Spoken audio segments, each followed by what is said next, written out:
Playtime Co. starting to face hardship, facing lawsuits and having a decline in profits, comes up with a program called the Big Buddies Initiative, where they experiment on employees already on their payroll, whom they transform into large dolls and mascots in order for them to efficiently do the work of a few staff members at a time, while avoiding lawsuits. This in fact is the beginning of Playtime Co. organization's down spiral into failure as they choose to take a more sinister path to maintain profits. Hi folks, I'm R, your narrator, and welcome to Project Playtime. If you have any video or game suggestions, make sure to send them my way on my Twitter or subreddit. Keep in mind that this video will have spoilers about the entire franchise, and with that in mind, let's begin. Due to many employees leaving the Playtime Co. organization causing the company become short of staff, several employees get commissioned by Playtime Co.'s head of innovation, Laith Pierre, to do a fairly simple job of collecting spare parts of toys in order for the company to make more toys. It's not clear why manual labor is required for such a job, as it could easily be automated, but I've got a few theories for that, which I'll leave for the theory segment of the video. These employees who have been asked to collect the toy parts are quickly labeled as resource extraction specialists, despite lack of skill and specialty required for such a job. It sounds as if they try to oversell the job description and flatter the doomed employees in order to convince them to work at such a dangerous job. Hi there, my name's Laith Pierre, and welcome to your job as a resource extraction specialist. Now, first things first, as per your agreement, anything you do, hear, see, etc. is strictly privileged. You're never to share any of your experience here with anyone, in any instance, for any reason. Whether that be your closest buddy, your sister's boyfriend, or in a court of law. In short, just don't go spouting off about this job. Let's get started. Laith explains according to the non-disclosure agreement, the poor employees cannot discuss any aspect of the job to anyone, clearly being a huge red flag to begin with, especially knowing the job consists of collecting toy parts intended for children. What could potentially be there that the company doesn't want anyone to know about? The employees arrive in the factory where they need to collect the parts by a giant toy train which is fully operational as a normal train. They are also told to get back inside the train as soon as they are finished with collecting the parts. There are several pillars placed haphazardly throughout the factory consisting of 3 different puzzles. Remembering the pattern of dots creating a code, reaction time puzzle, and a version of Simon Says game. After completing the puzzles, Laith instructs the employees to quickly shut a gate which plays as a gameplay mechanic as well, hindering the giant monsters from eating the employee, while a hungry and angry Huggy Wuggy walks by, not acknowledging the employee's presence. This displays how the company is riddled with monsters on the loose, in a way explaining why these poor employees have been tasked with such a simple job. As a matter of fact, they have been lied to and deceived to perform such tasks, acting as disposable pawn pieces whom none would know about how they disappear, as after all, they signed several NDAs preventing them from uttering as much of a word to anyone about their experiences. Yet, it still doesn't explain why the company wouldn't create machines to do such a simple job, and why each pillar is protected by puzzles if the employees are supposed to collect them. Anyway, looking at this doesn't make much sense, as if the company has intentionally made collecting toy parts more difficult so the employees die in there. The protagonist employee then soon arrives at the room which holds the suction machine which takes in all the toy parts, creating the toy and putting it in the train which can transport the completed toy to a safe area. Just as the employee is busy working with the machine to activate it, the hostile Huggy Wuggy arrives, knocking this employee down, with Laith, who is seemingly monitoring this entire predicament, giving the protagonist a little apology, watering down the entire issue that he's going to be a live toy supper. Oh yeah, that. One thing I neglected to mention. The reason we need people like you to get these parts is because these extraction sites aren't exactly secure. This explains how Laith is talking to the protagonist through a live feed, knowing where exactly this employee is at all times. Instead of sending reinforcements to help the protagonist, Laith simply sighs due to the inconvenience, asking his assistant Sharon to get more people as new resource extract specialists, depicting how replaceable these specialists truly are. This is in line with what we have seen so far from Puppy Playtime games on how Playtime Co. is a ruthless and cruel company which doesn't value any human life, ranging from poor working environment with little to no safety precautions to downright experimenting on their employees and trapping them in bodies of inanimate toys, who eventually become hungry monsters who slowly lose their minds being trapped in a factory, living eternally in the fluffy toys. It's been so long.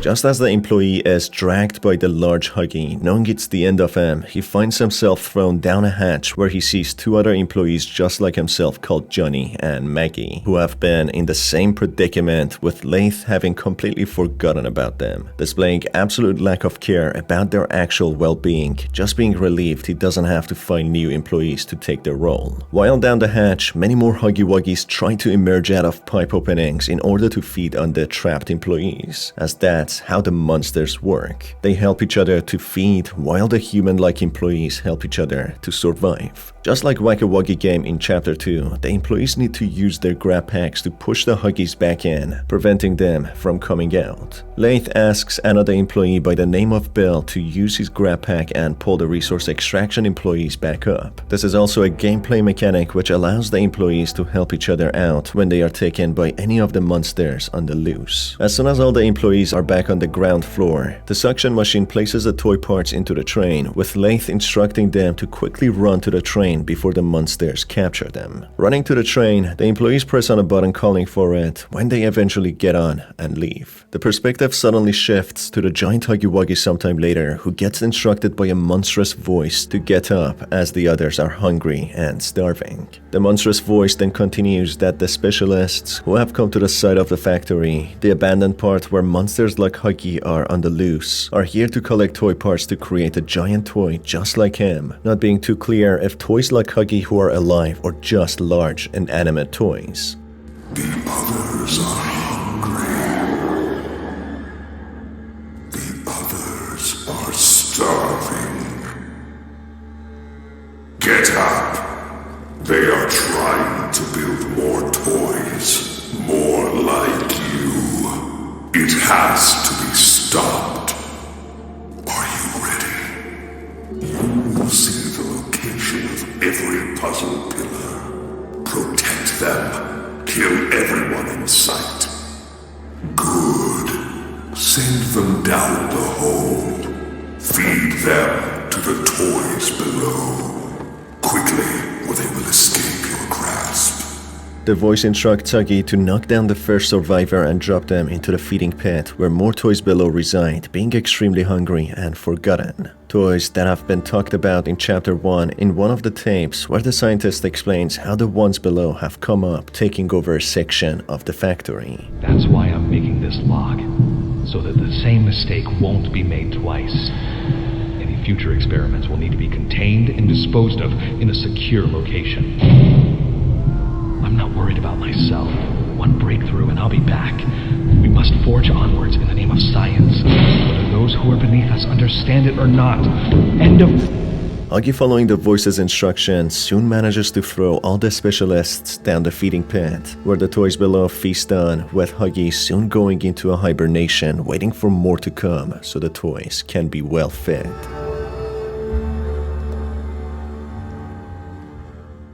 Now that we know the basis of the story and what we can experience, let's dive a little deeper and explore the story, at least what we have been provided for now in the early access. A secret VHS tape recorded by someone called Harley Sawyer, labeling himself as a doctor, explains an initiative called the Big Buddies Initiative. The doctor breaks down the multiple issues the company has, explaining how there's been a decline in profits, failed experiments, employees seeing things, and much more, which has caused him get very disappointed with the company, especially as it's a company he mentions that he had been involved in building. My name is Harley Sawyer. I'm called the Doctor. When I look at this company we've built, I do not feel proud. Declining profits, failed experiments, people are constantly seeing things they shouldn't. How is that anything less than complete failure on our part? It's pathetic. Now we're understaffed, safety protocols are being abandoned, workplace incidents are common. We can't avoid a lawsuit forever. We need to deal with all of these issues at once. I'm here now with a solution. The Bigger Bodies Initiative. Giant toys. We can increase our workforce and simultaneously decrease the number of lawsuits and people on our payroll if the people we have working aren't people. Put me in charge of it, and I will save this company. You might ask what kind of a doctor cares about finance records and profits. Well, we learn Harley as the type of doctor who has a lot more involvement in the company than just being an employee. Harley continues that safety protocols have been abandoned, with many incidents taking place commonly, making the company vulnerable to lawsuits. Being involved in the company, he asks for permission from someone to be in charge of a new initiative, which would solve all these problems, with this person in charge seemingly being no other than Elliot Ludwig, the founder of Playtime Co. Harley suggests an initiative by the name of Big Buddies Initiative, where he would experiment on the employees they already have, transforming them into live large toys who would be willing to work day on end, essentially being the company slaves, who would have their human rights stripped away from them, as there would be no more human left. Therefore, the sinister secret of Playtime Co. is finally revealed to why they created these toys. According to what Harley said, all the toys were in fact employees who were transformed into these dolls to work for the company for free, perform a lot of tasks at once, and have their human rights taken away, so they wouldn't be able to file any lawsuits. I had a theory back when Chapter 1 came out that Huggy Wuggy is supposed to be a security guard, guarding the facilities after closure. This is in line with what Harley has suggested, revealing that Huggy Wuggy used to be a human security guard who was ultimately transformed into the brute Huggy Wuggy to guard the facilities after dark, as the warning recording even suggests in Chapter 1 that they have remarkable security measures, with an alert sent to the authorities being the tamest of all, implying that Huggy Wuggy is the less tame security measure. Mommy Longlegs had also been transformed into a doll to perform tasks as revealed in a letter, who became depressed and resentful against the company for turning her into a doll, who would refuse to work for them, but they ultimately place her in the play area where many orphans would be around her, which would make her forget about herself and focus more on the children, as she was a caring person. As the tape recording ends, a secret message appears from which seems to be toys, asking the protagonist if he can hear them. They instruct the protagonist to prove he can be trusted and that they will get in touch with him when the time is right. This further aligns with the actions of Puppy, who despite being a doll herself acted against Mommy Longlegs and Huggy Wuggy, depicting that not all toys have the same interests and plans. Some haven't lost their intelligence like Mommy Longlegs, but due to being abandoned for so long and being transformed into a doll regardless to her wishes, she lost her mind, wanting some company. And other toys just like Huggy Wuggy's below are simply just hungry and want to eat. That's pretty much how the large Huggy acts as well, as he's become instinctual. He simply wants to eat. Therefore, some long for food, being abandoned in the long-closed company, who have been trapped, and some long for company, just like Mommy Longlegs. Puppy's intentions, on the other hand, are unclear, but she keeps saying that she wants to help others, with others being other employees who had been turned into dolls, seemingly.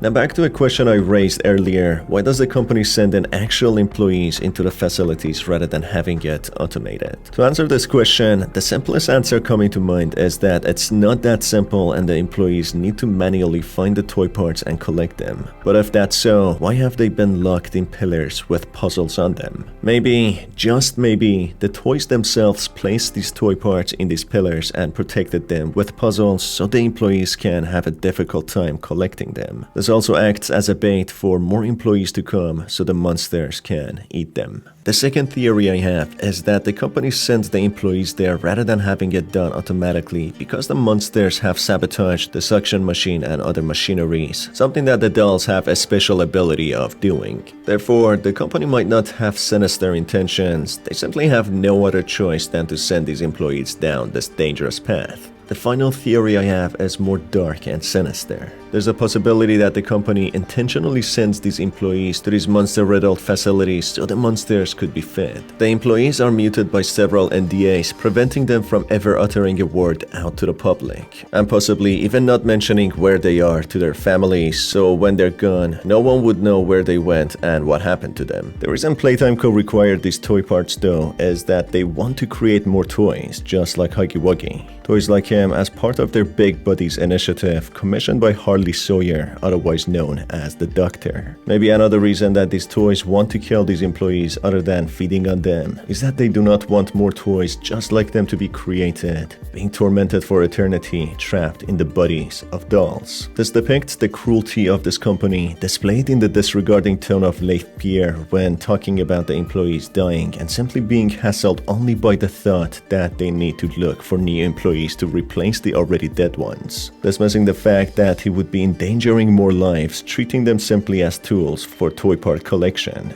and on the sinister action for transforming more employees into them. Maybe the resource extraction employees are, at the end, doomed to be transformed into dolls themselves. This portrays how Leif Pierre, alongside many other higher-ups, were fully aware and involved in experimenting on their employees to create dolls enslaved by them to work for eternity, with no rights whatsoever. According to the future and what the secret message said, the Big Buddies initiative will fail, which leads to the company's closure. This makes the Project Playtime seem to be taking place sometime back when the company was running, with some of the facilities falling under the control of monstrous dolls who were failed experiments, not being fully controlled. This again is in line with what one of the scientists said in a VHS tape recording, that the ones from below are coming up, seemingly indicating they only took parts of the factory, but eventually these experimented on humans becoming toys took over the company. Harley Sawyer being referred to as the Doctor, it also indicates that he is the major scientist in the company who experimented on humans and transformed them into the monstrous toys, being the founder of the Big Buddies initiative, the evil man who dismissed all human rights and effectively created slaves who would be tasked with chores and work.